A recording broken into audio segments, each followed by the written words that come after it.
Good evening, Busy Bees. I'm Simply Sugar. It is Monday, October 6th, and here's your evening news rundown in under 5 minutes. So, in Oregon, we learned this morning that Judge Karen Immergalt had expanded her injunction to include deployments from any other state entering Oregon. Donald Trump tried to sidestep her ruling by saying, okay, we won't use the Oregon National Guard. We're going to send them from California. We'll send them from Texas.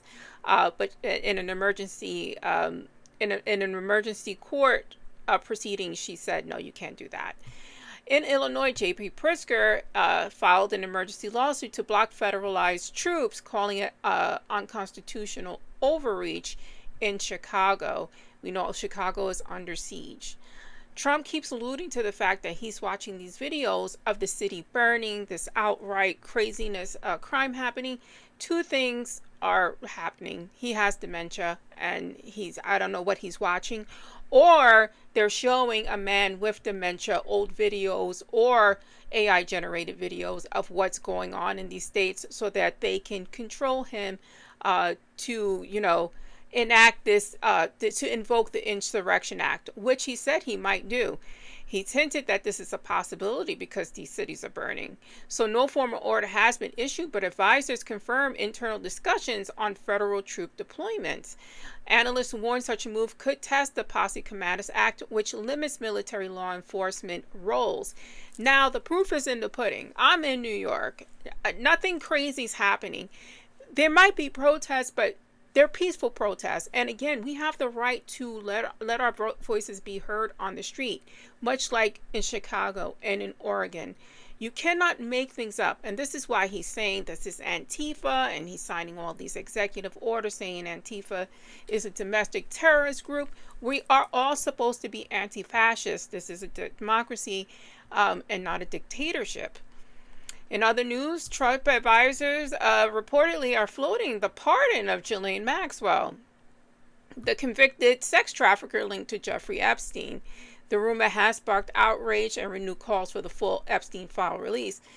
His own party is for the release of the Epstein files, and she's currently at Club Fed, a minimal security where she may be able to get work furloughs and leave the campus, not even a prison.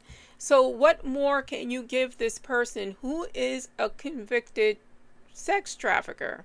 I don't know. I don't know if this video is going to get flagged for even saying all of that. Congress remains deadlocked as federal paychecks and disaster aid stall. Essential services operating on emergency funding while talks remain frozen.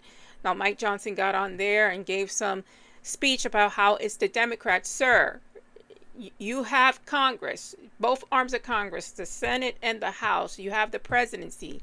You guys run the show, and yet you're saying it's the Democrats' fault. We know whose fault it is, and it's the man in the mirror, like Michael Jackson likes to say. After weeks of detention, Greta Thunberg and other Flotilla activists were released and flown to Athens, as Reuters confirmed and aired their press conference today. Now, if you haven't seen her speech, she gave a wonderful speech about the cruelty that her and others were under, but it's nothing in comparison to what's going on to the people of Palestine, and the attention needs to be there. That she basically is not going to discuss what's been reported that that happened to her and others there.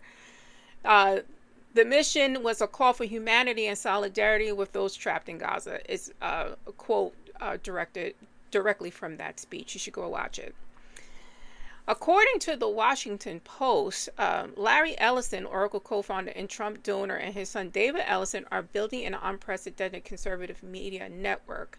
I'm doing a separate video on that. Look out for that. It's an article in the Washington Post. If you have access, read it. If not, I'm going to go into detail about it next video. I'm Simply Sugar. As always, stay safe, stay smart, stay informed. Like, share, and follow if you can.